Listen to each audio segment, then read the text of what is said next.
मित्रांनो, श्री स्वामी समर्थ. कसे आहात सगळे? छानच असाल अशी मी अपेक्षा करते. तुम्हाला व तुमच्या गोड परिवारास आजचा दिवस आनंदात जाओ ही स्वामींच्या चरणी प्रार्थना करते.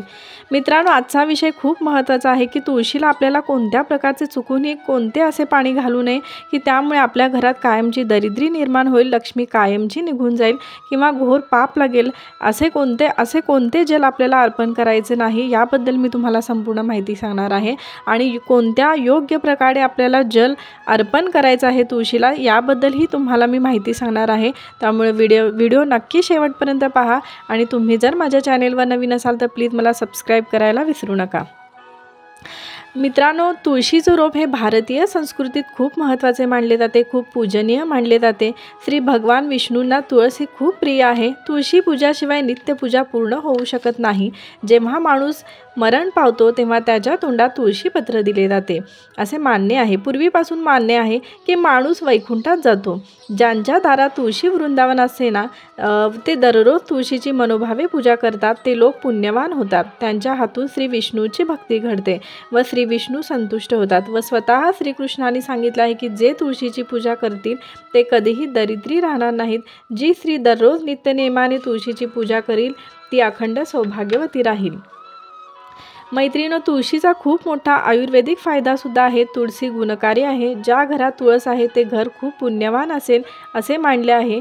व तुळस ही एकादशीला कधी तोडू नये. उलट एकादशीला आपण घरात तुळस लावली पाहिजे. त्यामुळे घरात श्री विष्णूंची कृपा आपल्यावर अखंड राहते. तुळशीमध्ये मैत्रिणींनो इतकी ताकद असते की आपल्या घरी तुळस असेल तर आपल्याला कधीही नरक यातना होत नाही. आपल्या घरी तुळस असेल तर आपल्या घरात पॉझिटिव्हिटी निर्माण होते. गंगा स्नानालाही खूप महत्त्व आहे. पण गंगेचे तीर्थ आपल्याला लगेच मिळेल असे नाही. पण गंगेचे तीर्थ आणि तुळशीचे पान या दोन्हीचे पुण्य एकच आहे असे श्री विष्णूंनी सांगितले आहे. यामुळे सौभाग्य आपल्या अखंड राहते व आपल्या घरावर येणारे संकट तुळस आपल्या अंगावर घेते, आपल्या घरात प्रवेश करू देत नाही. त्यामुळे तुळशीची मनोभावे पूजा करा. तुमच्या घरात सुख, शांती, समृद्धी व कायमची राहील. तुमच्या सगळ्या इच्छा पूर्ण होतील. कारण तुळस ही खूप पवित्र आहे. तुळस ही एक लक्ष्मी रूपी आहे. आयुर्वेदात तुळशीची वनस्पती मित्रांनो खूप फायदेशीर असल्याचे सांगितले आहे. हिंदू धर्मात या वनस्पती देवता म्हणून पूजा केली जाते. घराच्या अंगणात तुळशीचे रोप असेल तर त्या घरात सुख शांतीचे वातावरण राहते. त्या घरात सुख शांती कायमस्वरूपी टिकून राहते असे म्हणतात. या वनस्पतीचे औषधी गुणधर्म देखील खूप फायदेशीर आहे. त्यामुळे औषधी बनवताना त्याचा मोठ्या प्रमाणावर वापर केला जातो. हिंदू धर्मशास्त्रानुसार मित्रांनो तुळशीच्या रोपामध्ये देवी लक्ष्मी वास करते. साक्षात तुळस म्हणजे लक्ष्मी स्वरूप आहे. सकाळी सूर्योदयाच्या वेळी तुळशीला जल अर्पण केल्याने जीवनात आनंद निर्माण होतो आणि घरामध्ये सकारात्मकता टिकून राहते. तुळशीला रोज पाणी घालणे अयोग्य मानले आहे. यासाठी दिवस निश्चित करण्यात आले आहेत. कारण रोज पाणी आपण घालणे याचा अर्थ मी तुम्हाला सांगते, रोज पाणी तुळशीला घालू नये. कारण जर मित्रांनो तुम्ही रोज तुळशीला पाणी अर्पण करत असाल तर तुम्हालाही त्याचे नुकसान होऊ शकते, त्याचा विपरीत परिणाम भोगावा लागत. कारण जर तुम्हाला सुतक आले असेल तर महिलांना पिरियड्स आले असतील तर चुकूनही तुळशीला पाणी घालू नये. घरातील व्यक्तींनी मुलांकडून तुम्ही तुळशीला पाणी घालायला सांगा. आणि धर्मशास्त्रानुसार तुळशीमध्ये देवाचा वास असतो. या कारणास्तव प्रत्येक घरातील तुळशीचे रोप हे लावलेच पाहिजे. यामुळे घरात सुख शांती समृद्धी नांदते. मित्रांनो, तुळशीच्या रोपाची नियमित पूजा केली पाहिजे. यामुळे घरात लक्ष्मी देवीचा वास राहतो. हे आपल्या पूर्वजांपासून पाळत आलेले नियम आहेत. वास्तुशास्त्रानुसार रोज सूर्योदयापर्यंत जल अर्पण करणे आणि संध्याकाळी सूर्योदयापूर्वी तुळशीला जल अर्पण करणे हे महत्त्वाचे आहे. आणि संध्याकाळी तुळशीला तुपाचा दिवा लावल्याने सर्व त्रास दूर होतो. एकादशीला पाणी अर्पण करू नये मित्रांनो. शास्त्रानुसार एकादशीला तुळशीला पाणी अर्पण करू नये असं म्हणतात. कारण या दिवशी माता तुळशी भगवान विष्णूंसाठी निर्जला व्रत करते. अशा स्थितीत जल अर्पण करून त्यांचे व्रत मोडले जाते. त्यामुळे ती रागावते आणि त्या व्यक्तीला अनेक आर्थिक समस्यांना सामोरे जावे लागते. याशिवाय एकादशीला तुळशीची पाने, तुळस तोडू नये. एकादशी सोडून इतर दिवशी तुम्ही तुळशीला पाणी अर्पण करू शकता. एकादशीला तुळस लावणे हे अत्यंत शुभ मानले गेले आहे. ज्योतिषशास्त्रानुसार रविवारी तुळशीच्या रोपामध्ये पाणी टाकू नये. हिंदू धर्मशास्त्रानुसार रविवारी तुळशीला पाणी घालू नये, कारण त्या दिवशी तुळशी माता ही भगवान विष्णूंसाठी निर्जला व्रत करते. अशा स्थितीत जल अर्पण केल्याने त्यांचा उपवास मोडू शकतो. यामुळे या दिवशी तुळशीला पाणी घालणे टाळावे. मित्रांनो, एकादशीचा दिवस हा भगवान विष्णू आणि माता लक्ष्मीसाठी अतिशय महत्त्वाचा आहे, अतिशय प्रिय आहे. देवउठाणी एकादशीचा दिवस तुळशी मातेसाठी अधिक खास मानला जातो, कारण मान्यतेनुसार या दिवशी तिचे लग्न झाले होते. अशा स्थितीत एकादशीला तुळशीच्या रोपामध्ये पाणी टाकू नये. या दिवशी तुळशी मातेचे व्रतही पाळले जाते. एकादशी दिवशी तुळशीचे पाणी तोडू नये. तुळशीला मित्रांनो पाणी कधीही सूर्योदयापूर्वी घालावे. यामुळे मनुष्याची इच्छा कोणतीही असू दे ती पूर्ण होतेच. कधीही तुळशीला पाणी तुम्ही सूर्योदयानंतर किंवा 12 नंतर संध्याकाळी रात्री तुम्ही तुळशीला पाणी घालू नये, हे खूप चुकीचे आहे. वास्तुशास्त्रानुसार असं म्हटलं जातं, तुळशी माताला जल अर्पण करताना काळे कपडे घालू नये, हे लक्षात घ्या. कारण धर्मशास्त्रात काळा रंग हा वर्ज्य मानला गेला आहे आणि काळ्या कपड्यात पूजा केल्याने पूजेचे फळ मिळत नाही. यामुळे तुळशीची पूजा करताना, तुळशीला पाणी घालताना या गोष्टींची काळजी घ्या. याने तुम्हाला तुमच्या आयुष्यात कोणताही त्रास होणार नाही आणि तुळशी मातेचा आशीर्वादही तुमच्या कायमस्वरूपी पाठीशी राहील. वास्तुशास्त्रानुसार तुळशीचे रोप हे कधीही दक्षिण दिशेला मित्रांनो ठेवू नये. दक्षिण दिशा ही यमाची दिशा मानली गेली आहे आणि या दिशेला तुळशीचे रोप ठेवल्याने याचे वाईट परिणाम आपल्याला भोगावे लागतात. हे लक्षात ठेवा. कारण मित्रांनो, तुळस ही खूप पवित्र आहे, लक्ष्मी स्वरूप आहे, हे लक्षात ठेवा. हिंदू धर्मशास्त्रानुसार तुळस ही खूप पवित्र मानली गेली आहे. साक्षात तुळस ही लक्ष्मीचे स्वरूप मानली गेली आहे. तसेच भगवान विष्णू यांचाही या तुळशीमध्ये वास राहतो. विष्णू हे तुळशीच्या पानाशिवाय नैवेद्य स्वीकारत नाहीत. तुळशीला विष्णुप्रिय असे म्हटले जाते. म्हणून जी व्यक्ती दररोज तुळशीची पूजा करते ती कधीच दरिद्री राहत नाही, हे लक्षात ठेवा. तुळशीला जल अर्पण केल्याने आपल्याला कोणते फळ मिळते हे मी सांगते. म्हणजे तुळशीला आपण एकादशी आणि रविवार सोडून आपण कोणत्याही वारी आपण तुळशीला जल अर्पण करायचे, तेही सूर्योदयापूर्वी. तर तुळशीला जल अर्पण केल्याने कोणते आपल्याला फळ मिळते हे मी तुम्हाला सांगते. श्रीकृष्ण सांगतात की एकदा देवी सत्यभामा श्रीकृष्णाला म्हणाली, हे स्वामी, तुम्ही तिन्ही लोकांचे स्वामी आहात ना, तरीही तुम्ही या तुळशीच्या रोपाची पूजा का करता? या रोपाला पाणी का घालता? मी या रोपाचे महत्त्व जाणू इच्छिते, हे देवी सत्यभामा. तेव्हा श्रीकृष्ण म्हणतात की हे देवी सत्यभामा, तुळशीला नुसते जल अर्पण केल्याने व्यक्तीचे सगळे पाप नष्ट होतात. श्रीकृष्ण म्हणतात की यावरून मी तुला एक पवित्र अशी कथा सांगतो. ही कथा खूप महत्त्वाची आहे. ही कथा ऐकल्यानेच माणूस खूप पुण्यवान आणि पवित्र होईल. ही इतकी कथा ही महत्त्वाची आहे. तर पूर्वी अवंतीपुरीमध्ये धनेश्वर नावाचा एक ब्राह्मण होता. तो जन्मापासूनच ब्राह्मण होता, पण कर्माने दुष्ट, कपटी, खोटे बोलणारा, चोरी, वेश्यागमन, शास्त्राध्ययन न केलेला किंवा कधी केले नाही, पूजापाठ कधी न केलेला, असा तो पापी होता. त्याने देवी देवतांची पूजाही कधी केली नाही. असेच एकदा हा धनेश्वर ब्राह्मण खरेदी विक्रीसाठी महेश्वरपुरीला जाऊन पोहोचतो. तिथून नर्मदा नदी वाहते. त्या नदीत आंघोळ करण्यासाठी अनेक लोक दुरून येतात. या नदीच्या किनारी त्याने त्या नदीत आंघोळ केली आणि या नदीच्या किनारी एका आश्रमात तो राहतो.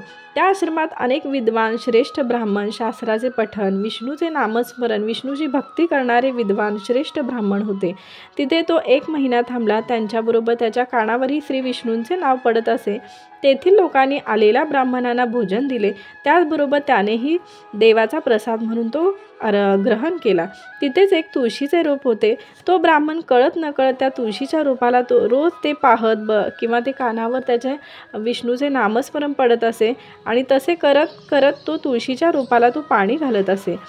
त्याच्या मनात कोणताही विचार नव्हता तो काय करत आहे. तो रोज सकाळी लवकर उठून त्या तुळशीला पाणी घालत असे. एक दिवस तो आश्रमात झोपला असताना तिथे एक साप आला आणि त्या सापाने त्याला झोपेत असतानाच दंश केला आणि त्याचा मृत्यू झाला. सकाळी उठल्यावर काही ब्राह्मणाने त्याला बेशुद्ध अवस्थेत पाहिल्यावर त्याच्या तोंडात तुळशीपत्र तुळशी जल टाकले आणि म्हणजे त्याच्या तोंडात तुळशीपत्र आणि तुळशी जल टाकले. परत सगळ्यांना कळल्यावर त्याचा मृत्यू झाला असे कळल्यावर त्या स्थानावर तिथेच यमदूत आले व त्याला पकडून यमलोकी नेऊ लागले.